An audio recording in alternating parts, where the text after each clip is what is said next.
Hello, ladies and gentlemen, and welcome back to another episode on an AP World History reading.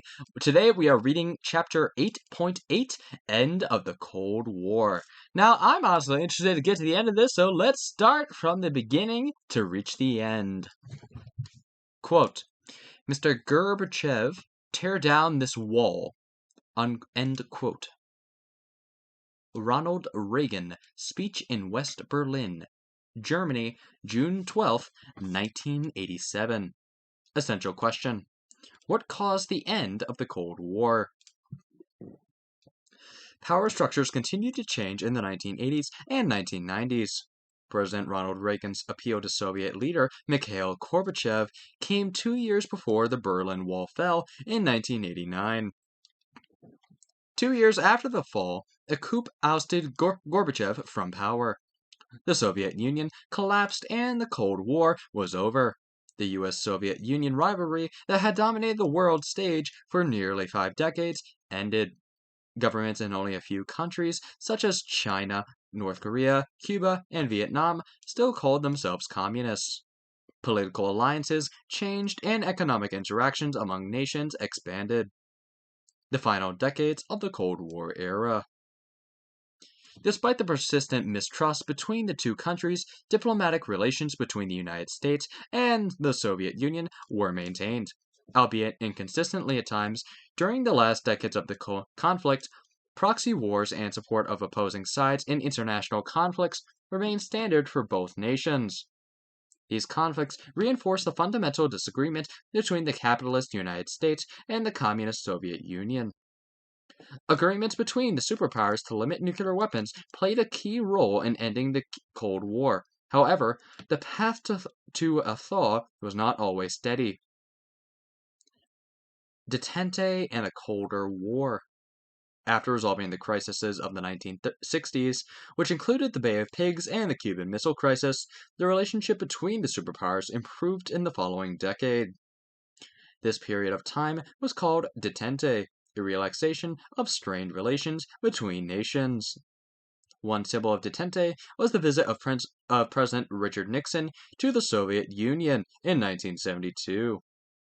Nixon and Soviet leader Leonid Brezhnev signed the Strategic Arms Limitation Treaty, also known as SALT, designed to freeze the number of intercontinental ballistic missiles that each power could keep, to play one power against the other. Nixon also visited China that year. It was the first visit by an American president in the existence of Communist China. Detente served both the US and Soviet needs at the time. The Soviet Union faced challenges during the late 1960s and the late 1970s. Economically, the USSR was in a crisis. It was no longer growing. Central governmental controls prevented farmers and manufacturers from deciding what to grow or make and what to charge for it. Foreign trade was extremely limited. Eastern European Soviet bloc countries were bucking for reforms and freedom from Moscow's direct control. The Soviet military violently put down the Prague Spring, a liberation movement in Czechoslovakia. Russia faced skirmishes with China along their shared border, a reflection of the troubled relationship between the two communist countries. The United States also faced difficulties. President Nixon was mired in the Vietnam War, a costly and unpopular conflict. The American economy was suffering as well. The possibility of establishing relations with China would, Nixon knew, open potential new markets to the United States and at the same time press a bit on the new strained Soviet-Chinese relationship. Detente could help the United States maintain its containment policy and might ease tensions between the superpowers. As a result of detente, the United States started to sell excess stores of American grain to the Soviet Union, where drought had created a shortage. This benefited American farmers, who now had access to a large market for goods, and the struggling people of the Soviet Union. However, after the Soviets invaded Afghanistan in 1979, U.S. President Jimmy Carter halted the grain shipments. This action marked the end of detente. Soviet-Afghan War. The Soviets invaded Afghanistan to prop up that country's communist government against Muslim fighters. Estimates of Afghan civilian deaths vary from 562,000 to 2 million. Millions of Afghans fled to Pakistan and Iran. Many within the country became homeless. Ultimately, the Soviet army could not conquer the guerrilla groups in the rough terrain of Afghanistan. Soviet legitimacy was undermined and new forms of political participation in Afghanistan developed. As the Soviet army withdrew in 1989, a civil war continued in Afghanistan. While the collapse of the Soviet Union would not occur until 12 years after the Afghan War began, the war put immense stress on the Soviet Union's centralized economic system and left Soviet leadership vulnerable to reform. Reagan and Gorbachev. During the presidency of Ronald Reagan, 1981 to 1989, tensions between the Americans and the Soviets increased even further. Reagan referred to the Soviet Union as the evil empire and sent military aid, including weapons, to support the Afghans. The Soviet Union resented this overtly militaristic move. In addition, by the early 1980s, the United States and the Soviet Union had more than 20,000 nuclear missiles, each one pointed at the other side. Not only would the superpowers destroy each other with a nuclear exchange, but the rest of the world would be destroyed 7 times over. In light of this growing tension, Reagan declared that the United States would create a missile defense program he called the Strategic Defense Initiative, or SDI, dubbed Star Wars after the internationally popular 1977 film. By critics, the system would supposedly destroy any Soviet nuclear missiles that targeted the United States or its allies. Lacking such a system, the Soviets would be unable to keep U.S. missiles from hitting targets in the Soviet Union. The Soviets saw this move as the beginning of an arms race in space. While it was not an immediate threat that required a quick response, it worried liberal and moderate Soviets who wanted reforms.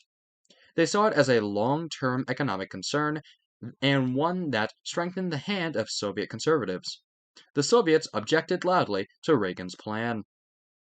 The thaw. The increase in tensions during the 1980s led to other nations believing that they must choose sides between the superpowers. Non-aligned nations hoped they would not experience a nuclear holocaust that the two nations caused. In this tense atmosphere, Mikhail Gorbachev, a more progressive communist than previous Soviet leaders, came to power in 1985. He favored perestroika and glasnost, the policy of opening up Soviet society and political process by granting greater freedom. Reagan and Gorbachev met 3 times in 2 years. The two men liked each other and, despite tough negotiations, created a working relationship that ultimately delivered results. In 1987, the Soviet Union and the United States agreed on a nuclear arms treaty. The Intermediate Range Nuclear Forces Treaty, INF, restricted intermediate range nuclear weapons. Around the world, people could breathe a cautious sigh of relief as the two world superpowers reduced the risk of nuclear war. And the INF and other U.S.-Soviet agreements quieted some of the more bellicose Cold War supporters in both countries. With less pressure from Soviet conservatives, Gorbachev could more easily implement political and economic reforms in the Soviet Union. Also, as you could see by this source image here, the man is Mikhail Gorbachev, who looks on sadly at a symbol of the Soviet Union, the hammer and sickle broken into pieces. The source is Edmund S. Voltman at the Library of Congress. Interesting. The end of the Soviet Union. One aspect of Gorbachev's reform program was an end to economic support for the Soviet satellites in Eastern Europe. He also implied that the Soviet army would no longer come to the rescue of communist regimes in Eastern Europe. In effect, economic reform in the Soviet Union provided greater freedom to other communist countries. Once people in these countries got a small taste of freedom, they wanted more. As a result, democratic reform movements swept through Eastern European nations in 1989. The Berlin Wall was torn down. In October 1990, East and West Germany reunited as one country. The spread of reforms. With most of the Eastern European nations caught up in democratic reforms, it was not long before the Soviet Union was also swept into the movement. Lithuania, Georgia, and other Soviet republics began to overthrow their rulers and declare independence.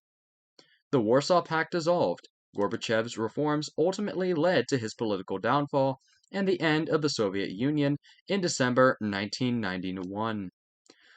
Among the former Soviet republics that became independent countries, Russia emerged as the strongest. The Cold War had finally ended. New challenges. The decline of a superpower presented opportunities and several challenges. Political alliances changed, and economic interactions among nations expanded. With this new openness, particularly with regard to trade, the world became more interconnected than ever before. This interconnectedness produced greater wealth for some, but hardships for others. The post-Cold War had to grapple with new democracies, vast economic inequality, ethnic conflict, and genocide, terrorism, environmental degradation, and global epidemics. Key terms by theme. Government, global. Ronald Reagan, Mikhail Gorbachev, detente, Strategic Arms Limitation Treaty, also known as SALT. Perestroika, Glasnost, Intermediate Range Nuclear Forces Treaty, also known as INF. Technology Military, Strategic Defense Initiative, SDI. Alright, and this concludes Chapter 8.8, the end of the Cold War. Now, there certainly are a lot of effects that certainly appear to be happening as the cause of the Cold War. But to be honest, a lot of these are actually really interesting. I wouldn't mind diving into further depth in another video, but perhaps if it's requested, maybe I will. However, that might do it for this episode. I really hope you all enjoyed the video, and please, if you like the video, please hit the like button, subscribe, hit the notification bell as well to stay up to date on future content, and then I hope you do have an amazing day, amazing night, and also, please, if you enjoyed the video, once again, hit the like button, stay safe, stay happy, and remember, ladies and gentlemen, stay entertained!